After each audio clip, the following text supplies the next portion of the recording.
Okay, so my first impressions of this controller is that it looks very clean. They took an already created PlayStation 5 controller, stripped it down, and then put their own customized plates on it. I got the Purple Galaxy Edition controller, and I think it just looks great. On the back of the controller, you can see the buttons that you can reprogram to essentially any button on the front of the controller outside of like the home button and the options button. You can also see that the back controller plate has been replaced with a nice textured feeling surface, which from what I've seen does not stack up all the dirt that we've been seeing on so many PlayStation 5 controllers over the internet. Like, this isn't getting dirty like that.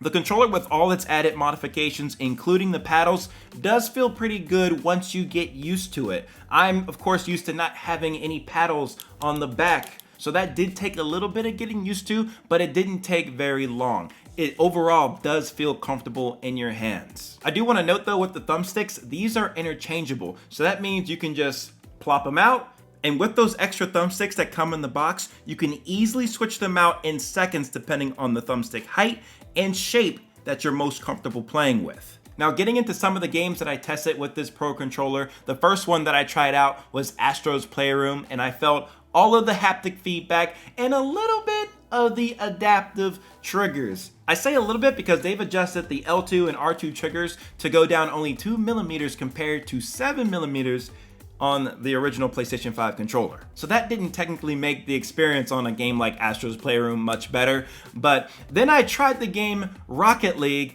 and this was probably one of the worst games that I could have used this controller on, because it made my hands so stiff and tight because I was constantly trying to drive, you know, with the gas pedal.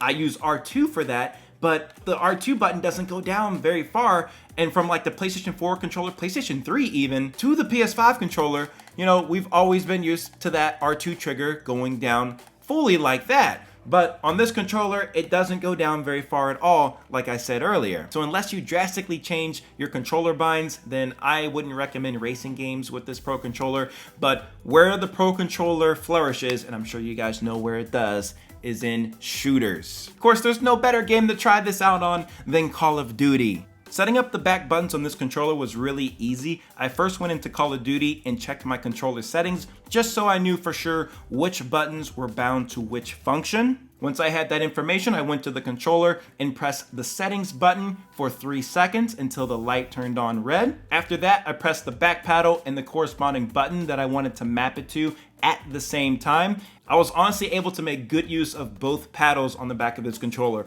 The left side I used to jump, and the right side I used to pick up items and reload. Once I had the buttons paired with the back paddles, I would just hold the settings button for 3 seconds to exit the setup mode. Probably one of the biggest differences that I found playing with this controller is just the quick response time using those triggers, because they're shorter. You don't have to press the button as far and as long compared to the regular PlayStation 5 controller. So I did feel a little bit of an advantage there because of that lack in flexibility with the button. Like, it's a solid button. And when it came to the jumping, I still felt like people were just getting me easily. It felt like, I could kind of feel a little bit of advantage because when you're jumping and aiming down sight at the same time, you're a harder target to hit. Like, that's just how it is. But you also have to adjust your aim at the same time to compensate for yourself jumping. So that's something I could have got a little bit better with, but I did feel like my biggest advantage in jumping and shooting was when I was jumping into, let's say, a room or a building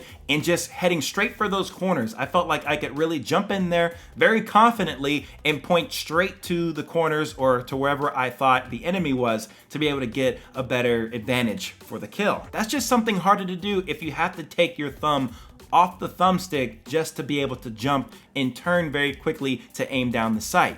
Overall, I say this is a well-built PlayStation 5 controller. It is a little bit on the pricey side at about $290, so it's a bit more than your typical $60 that you would pay for a PlayStation 5 controller. Or is it $70 now too? The big question is, did it make my gameplay better? I'd say a little bit, not a lot. Maybe with practice, I could really take full advantage of using this controller, but it definitely gives you a slight edge when it comes to shooting people. It's really good for games like Call of Duty, Battlefield, even Fortnite, because your hands aren't constantly on the triggers. Because in my opinion, for things like racing games, I just don't like my hands on triggers that are, not comfortable all the time. But these triggers are good in the sense that they have that very quick responsiveness so that you can get the biggest advantage when it comes to any sort of gun battles. So I'm gonna leave it there, guys. I hope you enjoyed this video. Let me know in the comment section below if you have ever used a pro gaming controller before.